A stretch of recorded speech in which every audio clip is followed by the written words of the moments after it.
Chodesh Tov U'Mvorach, Chanukah Sameach, mes chers amis.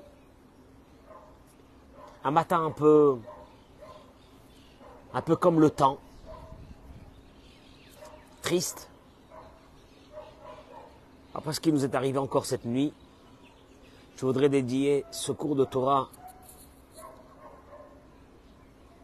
pour tous nos chayalim.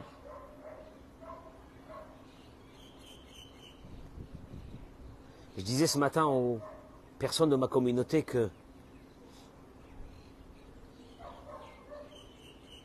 le prix à payer pour être dans ce pays est inabordable. Inabordable. Je n'ai pas réussi à faire un cours ce matin parce que comme nous toutes et nous tous, on est extrêmement touchés par ce qui s'est passé cette nuit.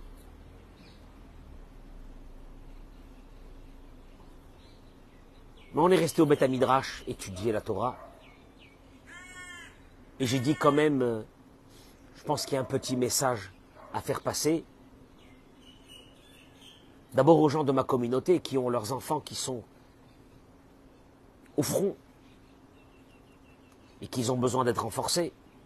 Et puis à nous toutes et nous tous, qu'on a besoin tout le temps d'être renforcés dans beaucoup de choses de notre vie. Donc j'ai décidé de prendre un petit moment avec vous. Et si vous pourrez partager ce cours de Torah pour que ça va nous faire un peu de bien aujourd'hui. Be'ezrat Hashem. Leilou Nishmatam pour tous ces chayalim et pour la refoua shelema de tous les blessés.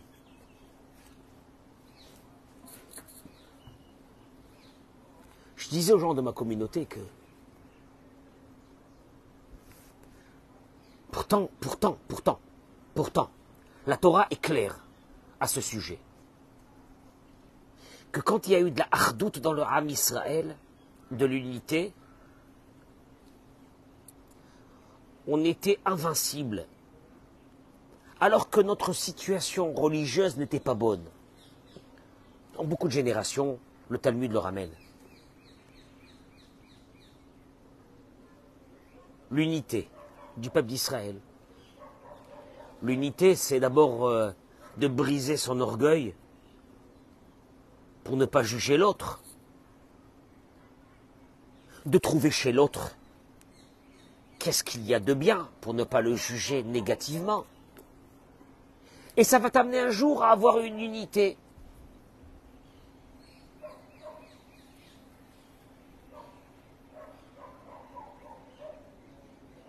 L'autre, c'est ton ami, l'autre, c'est la personne en face, qui n'est pas dans le même concept de vie que le tien, et que directement tu vas le juger. Ah, il n'est pas religieux comme toi. Il n'est pas comme toi.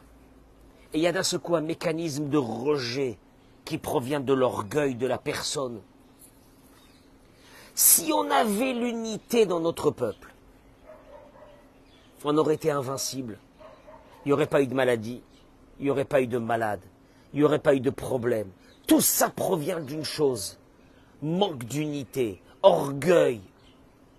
Il y a un qui m'a dit dans ma communauté ce matin, il m'a dit, vous n'avez pas remarqué ces derniers temps, ça a commencé un peu à se calmer avec la guerre, et c'est reparti.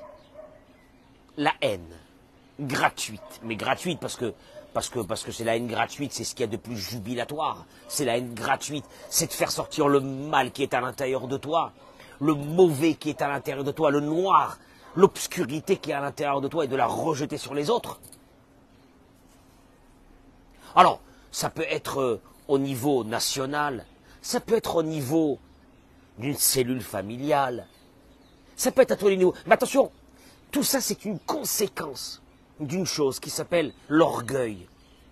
Si l'autre n'est pas comme moi, il n'a pas lieu d'exister.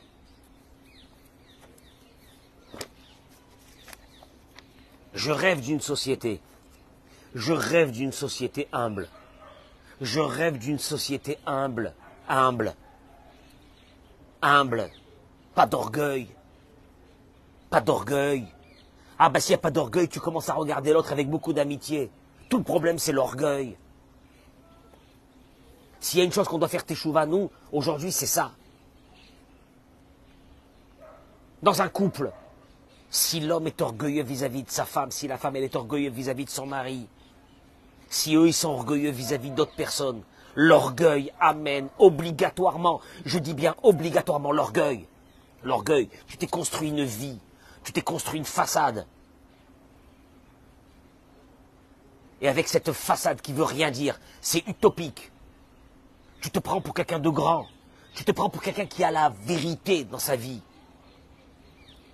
Et donc les autres ne valent rien vis-à-vis de toi. De là, eh ben, le chemin est très court vers la dissociation, vers le manque de respect vis-à-vis de l'autre. C'est clair. L'orgueil. Et puis je discutais avec les gens de ma communauté ce matin et j'ai ressenti qu'ils avaient peur. On a peur. Ils avaient peur.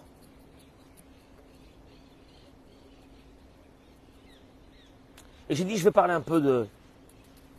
On va développer un peu ce qu'on appelle chez nous la peur, l'angoisse, la panique, qui se saisit de nous toutes et de nous tous de temps en temps dans notre vie. On perd pied. D'un seul coup, un beau matin, on se dit, mais qu'est-ce qui va se passer? Chacun, particulièrement dans sa vie.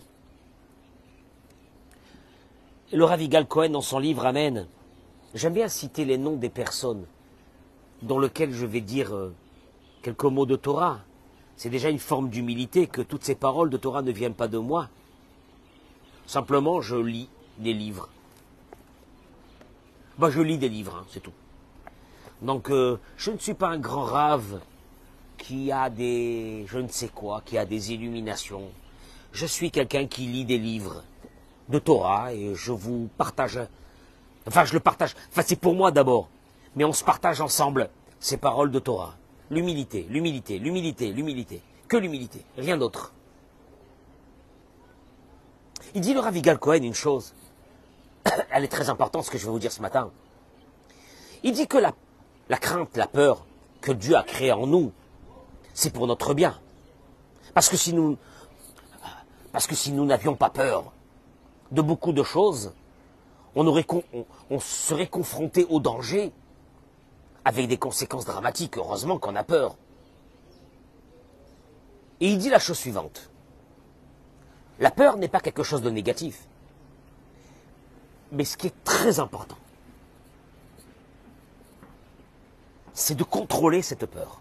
Je répète, ce qui est important, c'est de contrôler cette panique, cette angoisse. Selon une température normale qui fera de nous qu'on fera attention et qu'on sera préservé dans notre vie. Il dit la chose suivante. Bien sûr que de se jeter dans une mer déchaînée, là actuellement la mer qui est derrière moi, comme il y a du vent, elle est déchaînée, de rentrer dans une mer déchaînée, c'est dangereux.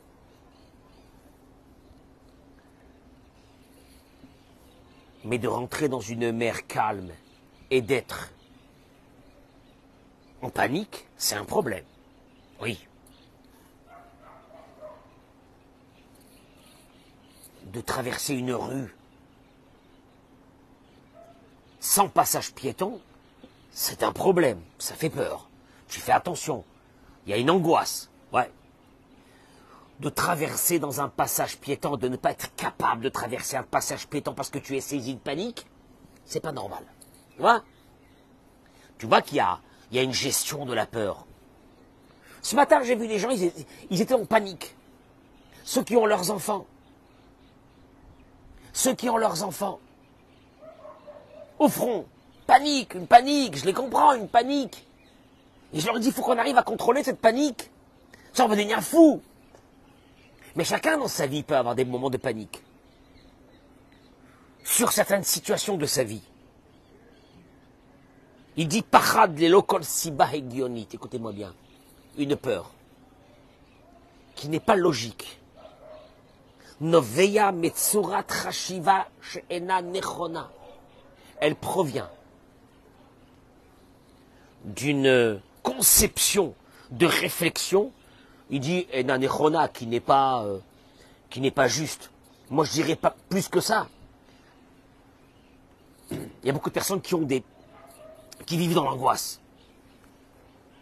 L'angoisse de la santé, l'angoisse d'un problème de santé, l'angoisse de... Et ils n'arrivent pas à tempérer cette angoisse. C'est dur, parce qu'on va passer dans notre vie des situations où on a une obligation de contrôler nos angoisses. Et on n'arrive pas à le faire. Adam a sauvé le Kolazman Nipradim. Une personne qui tout le temps dans sa vie a peur, est angoissée. Que l'hommage ou mefaresh comme idvarim betsura en vedette. C'est-à-dire qu'en fin de compte, il ne veut même pas se poser la question. Pourquoi lui, il est angoissé dans cette situation et l'autre qui a la même situation que lui n'est pas angoissé? Alors il se dit, bah, c'est l'autre qui a un problème, qui n'est pas angoissé, il aurait dû être angoissé.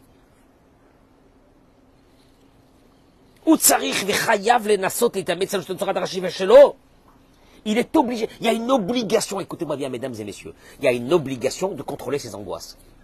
Alors, les angoissés qui ne veulent pas changer parce que pour eux, d'être dans l'angoisse, c'est d'être dans une zone de contrôle, ils n'ont pas écouté ce cours. Je suis désolé. C'est où on se détruit, où on tient le coup. Et pour tenir le coup, on est obligé de contrôler nos angoisses. Il explique. Il dit la chose suivante. Il ramène les paroles du Malbim, un des grands commentateurs de la Torah. Charada hi habehala hapitomit mi pega chadash asher pegao. Ah, c'est énorme. Charada. Dans la Torah, il y a deux formes de peur. Une qui s'appelle Charada et une qui s'appelle Pachad. Mefached. Charada et Pachad. Si vous pouvez partager ce cours, je n'ai pas remarqué qu'il y avait un beau drapeau israélien derrière nous. Quand je vois ce drapeau, il me rappelle le talit qu'on porte. Charada, la panique. Ibehala pitomit, c'est une panique subite de quelque chose qui vient d'arriver. Un choc. Apachad, mais l'angoisse. Ou apachad, les mots du Malbim. Hanim shach yamim rabim me'etzem she'eno neged enav. Il est angoissé de quelque chose qui ne se trouve même pas devant lui. C'est pas qu'il y a une pierre qui lui est... Pachad, c'est une panique. De quoi? Il y a une pierre qui te tombe ici. Paf, la pierre, elle tombe. Ah bah oui, panique. Mais, ça s'appelle Harada. Mais Pachad, c'est quelqu'un qui vit dans... Vous connaissez ces gens-là qui s'attendent à ce que chaque instant, il va se passer quelque chose. À tel point qu'il dit le Malbim, c'est quoi? Que Afilou she'en bo mamash. Il n'y a rien de réel. Mais il s'attend à ce qu'il va arriver quelque chose. Vezem elave auto lisman aroch yoter. La différence entre la panique et l'angoisse, c'est que la panique, c'est un moment, un choc, alors que l'angoisse, ça te prend pendant toute la journée. Tu te lèves le matin et tu t'attends à quelque chose. Nora ve'ayom. Écoutez-moi bien, vous allez voir. Vous allez voir, c'est instructif ce qu'on va dire. Il dit le Rav, Apachad eno amiti, kulo dimion kozev. Pour ceux qui parlent hébreu, m'ont compris déjà. L'angoisse n'est pas réelle. Elle est complètement issue d'un dimion, d'une illusion illusoire. Kozev, ça ne veut rien dire. Non. Il dit, vous savez qu'est-ce qui se passe quand on a une panique, une peur d'un seul coup, une grosse peur, une panique. Il dit, on le sait que le mécanisme de la panique va engendrer quelque chose biologique dans le corps. Je parle d'une panique, hein.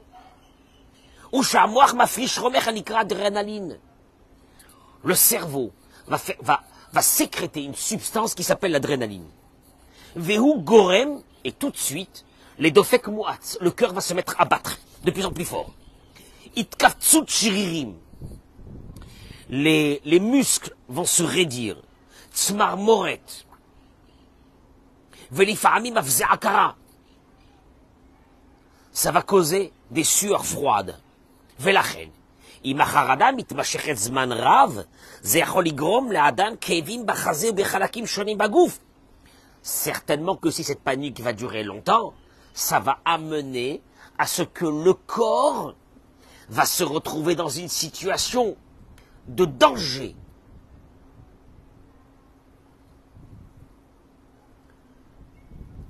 De pulsation qu'on n'arrive pas à contrôler. De douleur dans la poitrine et dans beaucoup de parties de ce corps.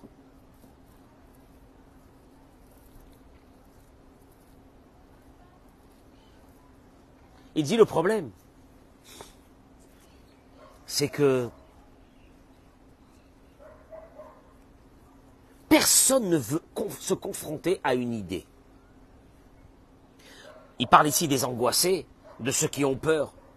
Parce que l'angoisse, la panique, amène cette adrénaline dans le corps. Alors tu fais comment? Je me prends des cachets. Pourquoi? Parce que j'arrive pas à contrôler mon angoisse. Alors il dit le Rav. Zoi derech nechona litmoded im sugim rabim shel pachad. להצליח לסלק מתוך האדם את הדברים הגורמים לו לפחד. Il dit le Rav une chose énorme. Asiba lekach ilo apachad atzmo. La cause, c'est pas la peur elle-même. אלא הפחד היא תוצאה של הרגשה כללית רעה וצורות חשיבה מעוותות. Je répète, le Rav dit, le problème de l'angoissé, celui qui est angoissé, celui qui est d'un seul coup submergé par des paniques, ça provient d'une chose. Ah, ça provient que j'ai la faculté d'analyser la situation, je la vois qu'elle est très grave. C'est faux. Ça provient de Chashiva Me'uvetet. Ça provient que dans le cerveau, il y a une analyse.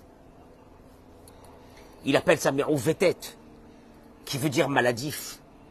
Tu analyses la situation de façon erronée. Elle est maladif. Ta façon d'analyser la situation. Tu entends ce que je suis en train de dire, c'est grave. Parce que celui qui est angoissé, il ne me comprend pas. Et il dit les machal.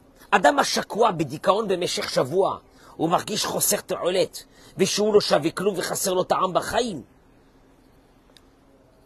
L'angoissé, il dit l'angoissé. On va commencer par le mécanisme de l'angoissé.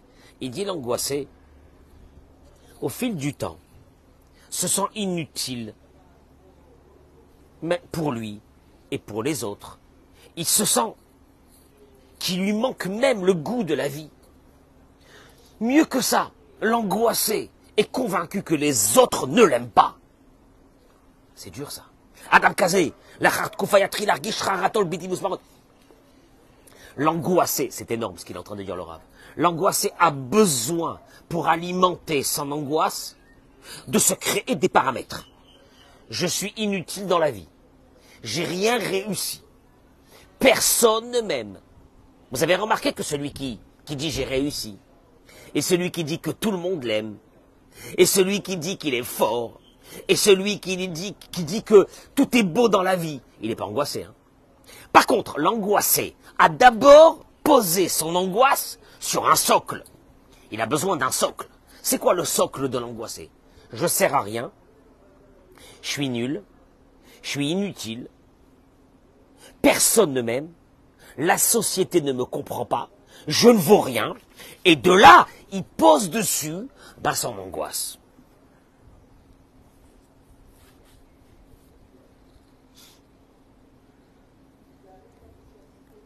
Si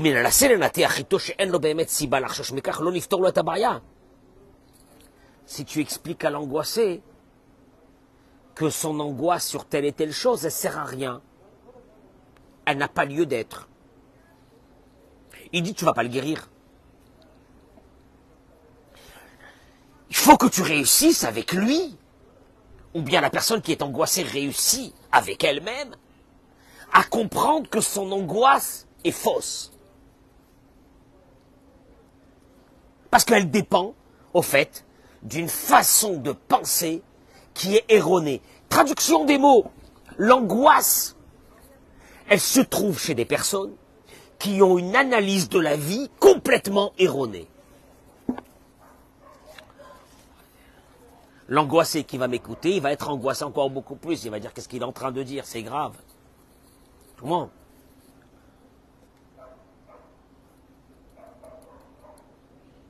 Mais cette angoisse, si tu restes avec elle, elle te fera sécréter cette adrénaline sans s'arrêter de ton cerveau. Et un beau matin, tu ne pourras même plus bouger.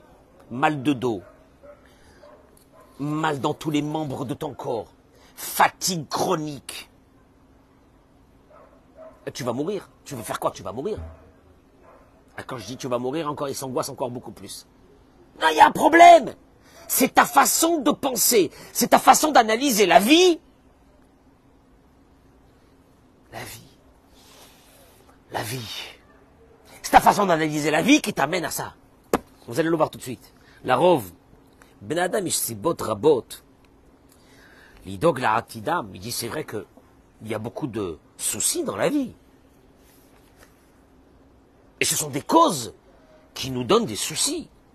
Parnassa, la parnassa, la santé, le couple, les enfants. Et pourtant, il dit, au Baruch Hashem, et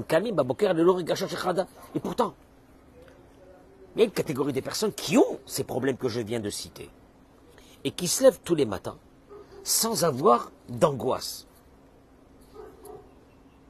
Ils se lèvent de bon pied, ils commencent leur vie, ils sont joyeux. Alors, il dit pourquoi? Dafka leotam anashim adagot argilot gormot lahem leshituk madurak lahem yesh choser ratzon la'asod davar b'chaim.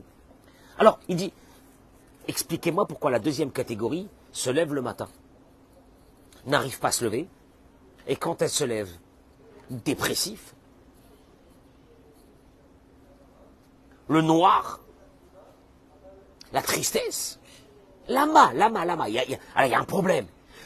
Ils ont les deux catégories, les mêmes problèmes. Pourquoi il y en a une qui va se lever comme ça, il y en a une autre qui va se lever du contraire? Qu'est-ce qu'il y a? Atchouba Nekari. La réponse, elle est, il te dit, Amoar Shelaem Oved Betsura Lonechona. Et le Rav, tout au long de son livre, il parle de ça. La faculté de gérer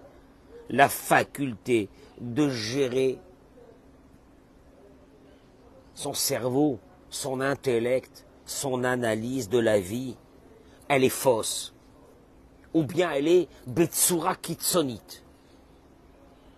Il n'arrive pas à avoir un juste milieu des choses.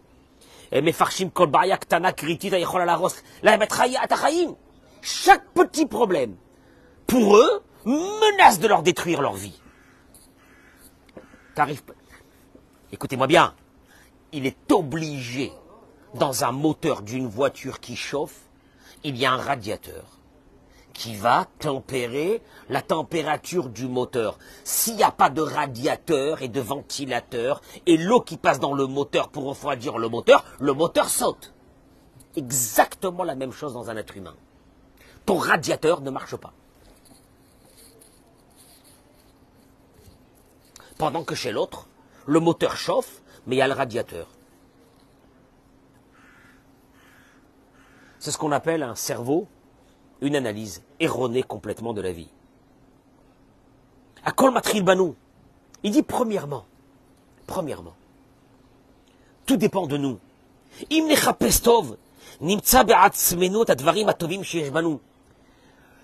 Au fait, le Rav est en train d'annoncer quelque chose de dramatique. C'est que l'angoissé, comme on l'a dit tout à l'heure, il pose son angoisse sur le fait de son incapacité à gérer sa vie. Cette incapacité lui vient, pourquoi? Parce qu'il se dit, je suis quelqu'un de faible, je suis quelqu'un qui n'a pas de capacité, je suis quelqu'un qui a perdu mes moyens, je suis quelqu'un de détruit, je suis quelqu'un de... Alors j'ai peur, Il dit la première des choses. La première des choses. La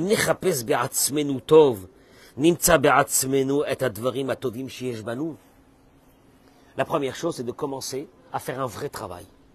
Et c'est quoi le vrai travail? Béhémet, écoutez-moi bien, mesdames et messieurs. Ce que je suis en train de dire, ça a l'air d'être un truc qui n'a rien à voir avec un cours de Torah. Mais en vérité, c'est la construction d'un être humain dans ce monde. Parce qu'un être humain qui est détruit, un être humain qui est angoissé, sa religion, elle veut rien dire. Elle veut rien dire. Je répète, qui n'a pas des soucis? Alors, pourquoi il y a des personnes qu'avec leurs soucis, ils continuent à vaquer à leurs occupations, ils sont très bien, et il y en a d'autres que c'est une catastrophe? Lama. Ouais, ben je sais pas, c'est peut-être le caractère, c'est peut-être le... Ça veut rien dire, ça. Ça veut rien dire. Il dit le Rav la première chose.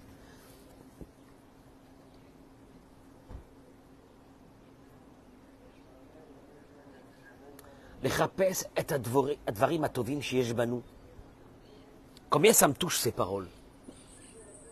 En vérité, la première des choses, c'est de faire une analyse de toutes les qualités que tu as toi-même, sur toi, de trouver les bonnes choses qu'il y a en toi, de trouver le cœur qui est en toi, de trouver l'amitié qui est en toi pour les autres, de trouver combien de fois que tu as aidé des personnes, de trouver combien de fois que tu as fait rayonner sur d'autres personnes, comme tu es, tes capacités. En 2 mots, il dit le Rav une chose. La première des choses que l'angoissé doit d'abord commencer à travailler sur une chose, de s'aimer soi-même. Et après, il dit les Ehov et Hasheni. Et seulement après de pouvoir aimer l'autre. L'angoissé va tomber dans une angoisse au moment où il perd ses moyens. Par exemple, il a été renvoyé de son travail, etc. Donc, il se trouve dans une situation où il ressent qu'il n'a plus aucune capacité et l'angoisse va venir. Car l'angoisse, qui veut dire l'analyse de la vie de façon erronée, ne peut venir que sur quelqu'un qui est... Cette angoisse ne peut se poser que sur un socle. Ce socle premier, c'est celui de se dire que je suis rien d'ailleurs. Et d'ailleurs, dans ma vie, j'ai eu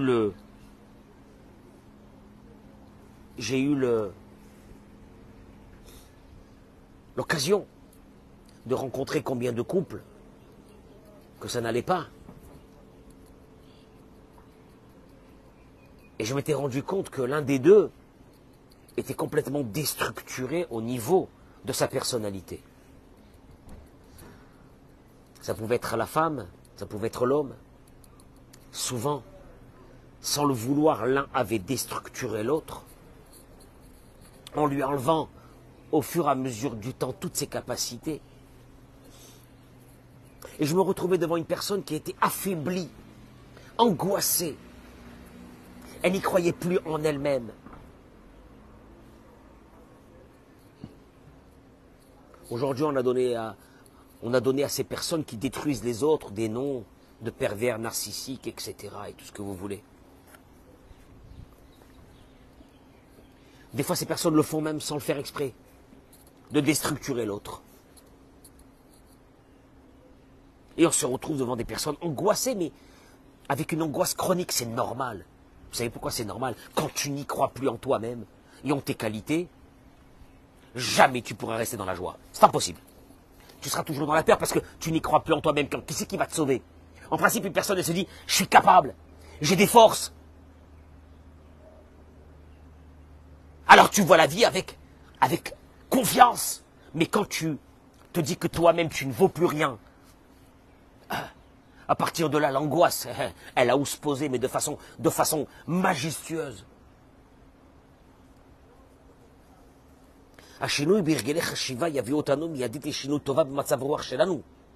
Maher meod nargish yerida bargashat acharada. Il dit, sachez une chose.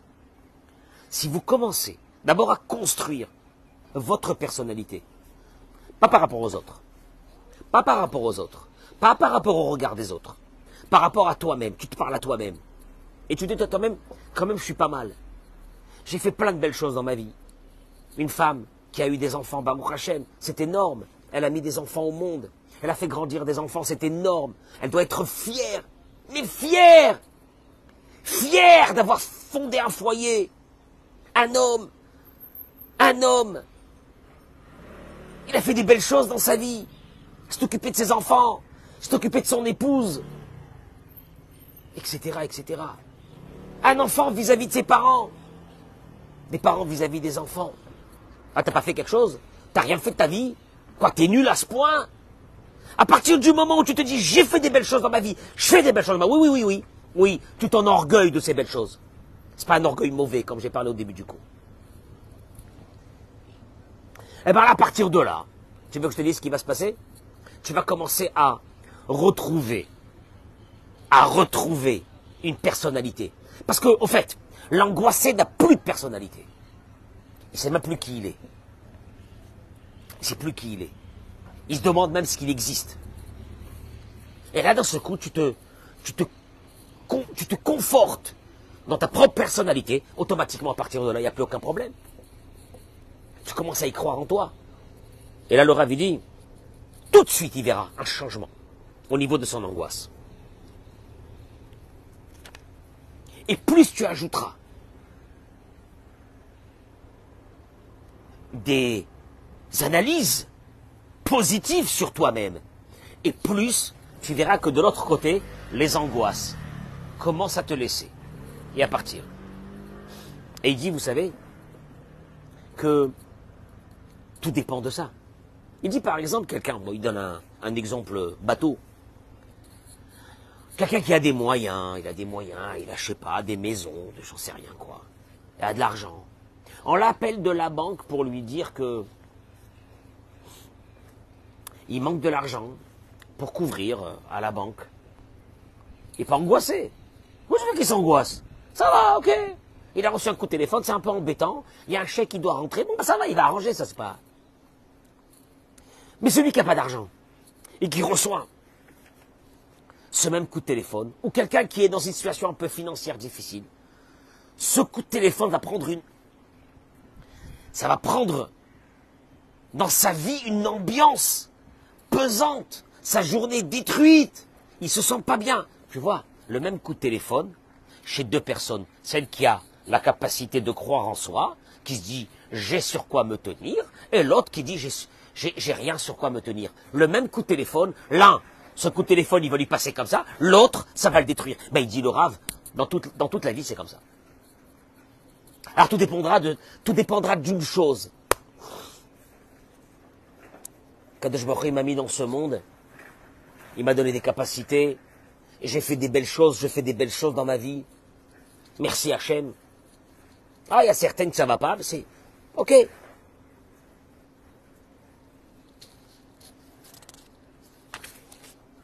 Ahémet, il dit, le Rav pour terminer, il dit le Rav, je suis désolé parce qu'à la fin je vais vous dire une chose. Ça va peut-être pas plaire à tout le monde. Mais on ne peut pas contrôler complètement ses angoisses sans avoir ce qu'on appelle la Emouna.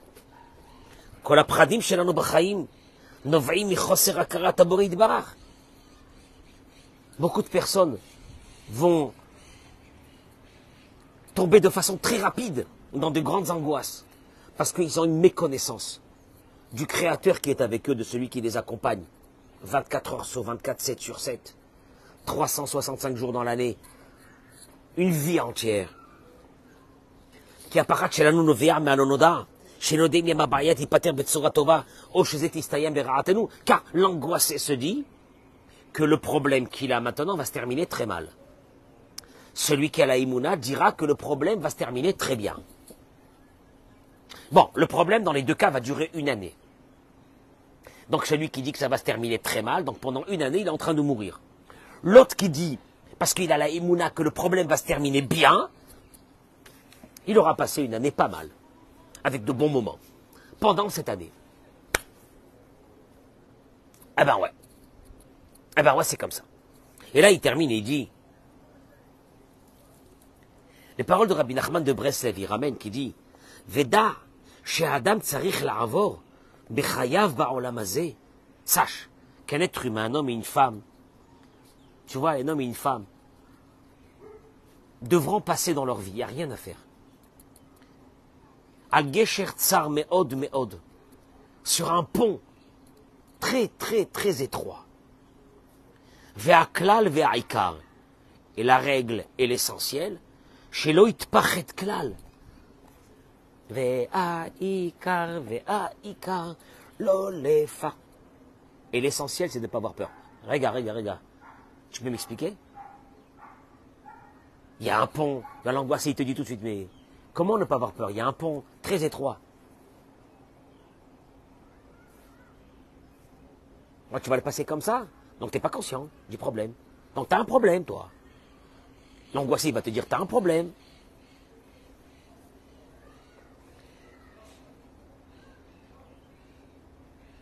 Il termine, Rabbi Nachman, et dit, qu'à Gibor, en lo shum pachad. En lo metire mishum davar. Viratz letor kishre amilchama ou mitgaber, al pechadav, al yede chozek ve'ometz libo. Alors, il te dit une chose. Car celui qui va traverser sa vie en étant fort, sans aucune peur, il n'a pas peur. Pourquoi? Car il contrôle ses peurs par un cœur qui est fort. Il faut m'expliquer, Rabbi Nachman, qu'est-ce que tu veux me dire? Je répète, car celui qui est fort et qui n'a pas peur, il n'a pas peur parce que il va s'engager dans ce pont en se renforçant sur ses peurs grâce à son cœur. Alors, tu analyses la situation. Tu es devant un pont. Et je dois le traverser. Allez, viens, on va le traverser, nous deux. L'un, il va te dire, j'ai pas peur de le traverser. L'autre, il va te dire, je vais mourir de peur. Pourquoi? Parce que là, il est inconscient, l'autre, il est conscient, c'est faux. Les deux vont traverser le pont, c'est la même chose. Sauf que, dit Rabbi Nachman, une chose énorme. C'est que l'un, il a tellement confiance en Dieu, que pour lui, le pont, c'est un pont suspendu à 30 cm du sol. Je te mets un pont, il y a le sol, je te mets un pont à 30 cm, je te dis, vas-y, monte. Ah ouais, bah, il a 30 cm, qu'est-ce qui peut m'arriver? Il ne peut rien m'arriver. Alors que l'autre, qui n'a pas cette confiance en Dieu, et qui pense qu'il contrôle sa vie, lui, pour lui, en bas de ce pont, il y a un fleuve énorme, rempli de crocodiles, je ne sais pas de quoi, c'est un danger. Donc en fait, c'est pas le pont le problème. Ah non. Le pont, c'est pas le problème. C'est la vision de ce qu'il y a en bas du pont qui va être le problème. Et il te dit, Rabbi Nachman, en fait, c'est pas... Oui, alors le pont, tu vas te passer. Ah, t'es obligé. C'est un pont qui est serré dans ta vie, t'es obligé de le passer. Rakma, il y a un qui verra en dessous le pont, il verra, je sais pas moi, un sol. Très bien. Ah, maximum s'il tombe, il tombe sur le sol. L'autre, quand il va voir le pont, il verra en dessous le pont, quoi? Un fleuve rempli de crocodiles, je sais pas de quoi, un danger. En vérité, la réalité, elle est que c'est un pont qu'il faut passer. Il n'y a rien à faire. Tu passeras ce pont. Après, on arrivera nous deux de l'autre côté du pont. Celui que pour lui, il y avait en bas le sol à 30 cm. Ah bah, il a traversé le pont, il est bien. L'autre, il va traverser le pont parce qu'il est obligé de traverser aussi. Mais il arrive de l'autre côté, il est blanc. Il ne reste plus rien, il n'y a plus une goutte de sang. Rabbi Nachman, il te dit, voilà la vie d'un être humain. Et Trazek Be'emouna, que sous ce pont, il y a Dieu, se renforcer. Que sous ce pont, il y a Dieu. Il n'y a que lui. En Orod Milevado, il n'y a personne à part lui. C'est une vraie réflexion de la vie qui te demandera de changer. 1. Prendre confiance en toi. 2. De faire entrer dans ta vie un acteur qui est obligatoire, qui est l'acteur principal de ta vie, qui est Dieu. Si tu le fais rentrer, tu verras en dessous le pont, 30 cm le sol. Si tu ne le fais pas rentrer dans ta vie, tu verras en dessous le pont des serpents, je ne sais pas quoi.